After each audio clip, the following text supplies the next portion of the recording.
Greetings, friends, and welcome back to the 3-Minute Horror Show. My name is Ben, your host, and I love horror movies. In fact, I watch the bad movies so that you don't have to. You're welcome.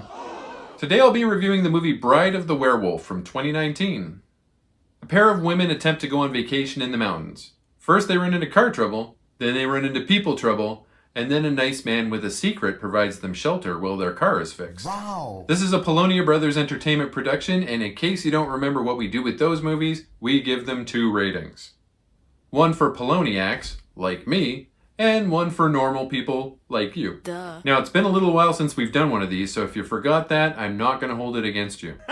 Bride of the Werewolf can be streamed here in Canada on Cineverse and Plex. Tim Hatch and Jeff Kirkendall are searching for a werewolf in the woods.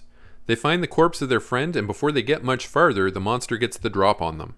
After the credits, we're introduced to a scientist who is doing experiments on a mummy and his niece, Sylvia, who is played by Mel Heflin. She's a student obsessed with vampires. She's going for a weekend retreat with her friend Joan in the mountains. Sylvia and Joan stop at Malenka's Tavern along the way, and they meet some locals. Yoli Canalis plays the bartender, and she's holding a very cute baby. A trio of local men who are drinking beer from glasses that look like boots take notice of these 2 city women and decide to follow them when they go on their way. This movie is like a best of both worlds situation for me. Mel Heflin is a friend.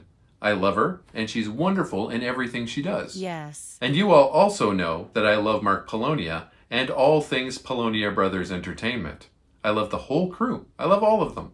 So can you imagine my delight when I saw Mel Heflin's name pop up in a Polonia Brothers Entertainment feature? I was like, yes! It was a good day. Now back to the movie. The 2 women are attacked by the local toughs in the road, and one of the attackers is killed by an arrow fired by an unseen archer.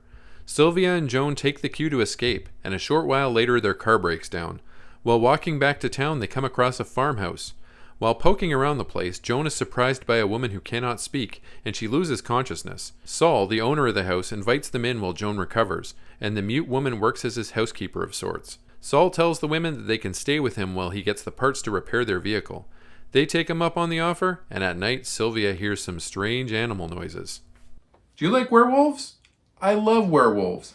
If someone were to ask me, hey Ben, who's your favorite universal monster, say in like a lightning round or something, I would always say the Wolfman. But no one is asking me. Anyways, here's some cool wolf people that I like a lot. Scott Howard from Teen Wolf. Canadian Michael J. Fox discovers that his entire family is full of werewolves, and he becomes just that, a teen wolf. He surfs on top of cars and plays basketball and does all that stuff. Ginger Fitzgerald from Ginger Snaps. Ginger is cool, she gives 0 f***s, and then becomes even cooler and gives negative f***s when she becomes a Canadian werewolf. Catherine Isabel rocks.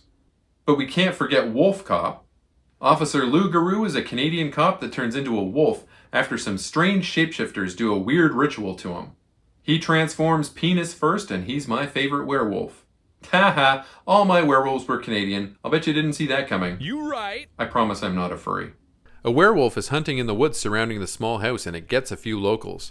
Eventually, the 2 men that survived the encounter with Sylvia and Joan earlier decide to get revenge for their friend, after they see the 2 women walking around with Saul.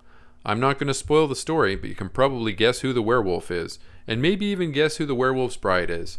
But you'll have to watch the movie if you want to find out for sure, though. You might even find out how the mummy fits into everything. As I mentioned before, this is a Mark Polonia movie. All your favorites are here, except Michael Korostich. I don't believe I clocked him in the cast. Friend of the channel Mel Heflin was a delight, as always. If you're interested in some classic monster B-movie fun in a contemporary setting, this is a good choice for you. I rate Bride of the Werewolf a 6 out of 10 for normies and an 8 out of 10 for Poloniacs.